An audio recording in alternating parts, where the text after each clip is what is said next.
Hey everybody, welcome back to another great morning in Montepulciano. So even though I've just posted a few videos so far, I'm just getting my adventure started. I have been getting a lot of questions already in comments and people writing me at my email, which is bradsworld8, the number 8, bradsworld, the number 8, at gmail.com. And I welcome you to write me. I'll try to answer as many questions as I can. So I just want to give you a quick kind of synopsis of what I know so far, because I am buying a few properties here in Italy. And I'm not buying €1 houses, but I find them just incredibly interesting to go see the towns and see the houses. So I'll be doing a lot of videos on that. So here's a real quick rundown, and I'll try not to drone on and on about what I know. $1 houses are in general open up to all populations. It's not just for Italians. Anyone can come and buy one. But keep something in mind. There's a purpose to these $1 initiatives in these little towns, and that is to repopulate, reinvigorate, and remodel. So they're looking for people that actually want to live in the towns. That they'll be given preference, I guarantee it.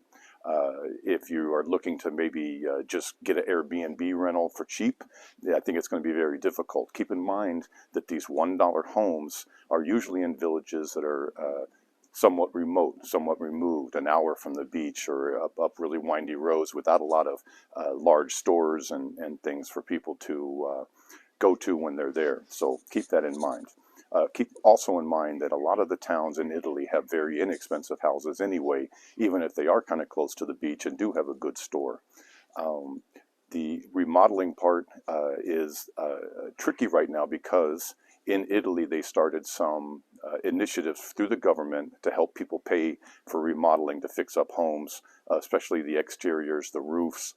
I think it was basically a part of the COVID funding, trying to push money into the economy, and it's done a stellar job because it's almost impossible right now in Italy to find good workers, and the price of materials, much like say in the U.S. where I'm from, have gone up sometimes 100%. We used to pay $3 for a 8-foot 2x4. It got as high as $9 at the height of the craziness. So it's the same thing here. Things are very expensive to remodel right now, but everyone I talk to thinks it's going to slow down some. And the other thing is to repopulate. So preference is going to be given to younger couples, couples with small children that want to relocate full-time. And they're going to want people that are maybe opening businesses. And even if it's not a business that's a service business, like a cafe or a restaurant, but to bring work into the village, like some sort of IT company or a graphics company, something like that. But if you're a nomad and you want a place to really live, absolutely you can do that. So next we're going to talk about taxation. Sun came up, had to get the glasses out.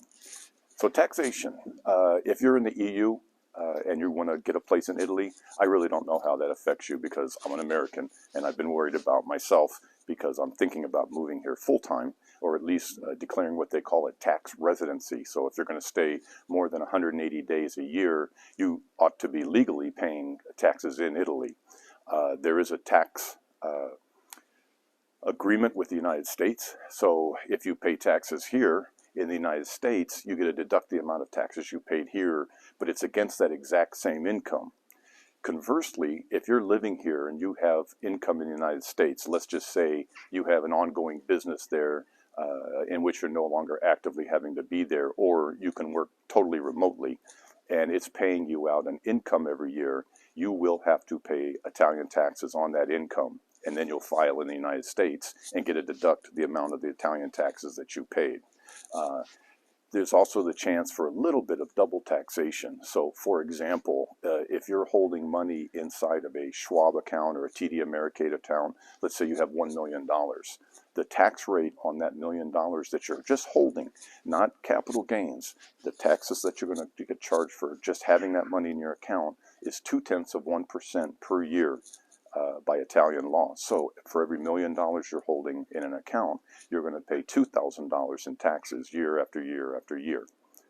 Well, I think that's enough going on and on about taxes, and I hope it was a little helpful on what you should be thinking about when you're looking at €1 houses. Just make sure you do one thing for me. talk to local professionals, either here in Italy or back in your home country, because the last thing I want to see happen is you have to go in front of your home taxing authorities and you're saying, but the guy on YouTube distinctly said that. We don't want that. I'm just telling you guys what I think, what I understand. So I look forward to seeing you in the next video. Y'all have a good day, and we'll continue the adventure here. Bye-bye.